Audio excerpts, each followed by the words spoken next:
For years, Maruti Suzuki looked almost untouchable in Indian passenger vehicle segment. Massive market share, trusted brand, huge service network, strong resale value, wide product reach, and deep customer familiarity. For many families, buying a car often meant one default name, Maruti Suzuki. But market do not reward history forever. Today, a dangerous question is rising. Can Tata Motors and Mahindra break Maruti's dominance and permanently change India's auto leaderboard? This is not just a company story, this is a wealth creation story for investors. Because when industry leadership changes, stock market winners often change with it. This is analysis and not an advice. Let's begin with why Maruti became dominant. It mastered affordability, fuel efficiency, mass distribution, easy servicing, and trust. In a developing market where ownership cost matters deeply, those advantages were enormous. If you wanted reliable mobility with broad support, Maruti had a powerful proposition that created scale, and scale created more advantage. But leadership can weaken when consumer priorities change. And that is exactly where Tata and Mahindra entered the battle. First shift SUV, sport utility vehicle. Indian buyers increasingly want road presence, higher seating, strong styling, and lifestyle appeal. SUV are no longer niche, they are mainstream aspiration. This matters because market growth can migrate towards segment where old leaders are less dominant. Tata and Mahindra built stronger perception in many SUV categories, and perception itself became an asset. Second shift safety awareness, whether through crash test discussion, social media, family concerns, or rising expectation. Safety became a bigger part of buying decision. Once customer began comparing structural safety, build quality, and features more actively, purchase behavior can change. Even if price remain important, it is no longer the only story. Third shift technology and features. Screens, connected features, design language, premium interiors, and experience now influence buyer more than before. This creates room for challengers who reposition themselves faster. Fourth shift EV narrative. Tata built early visibility in Indian EV passenger vehicle.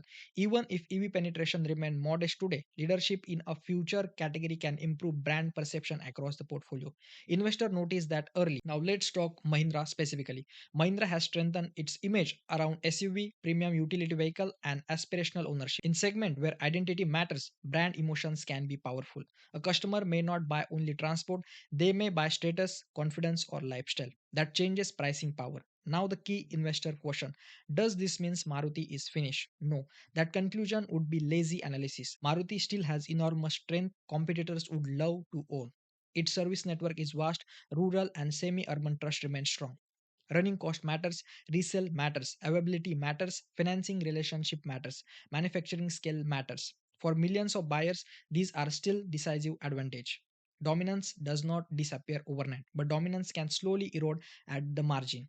And market often detect that before headline. Here is the real risk for Maruti investor. Even if total volume stays healthy, mix can shift towards segment where competitor gain more profit pool share, stronger brand premium or faster growth. That means absolute sales may look fine while relative market power weakens. This is how leadership transition often begins, not with collapse but with gradual change. Now let's think like investor.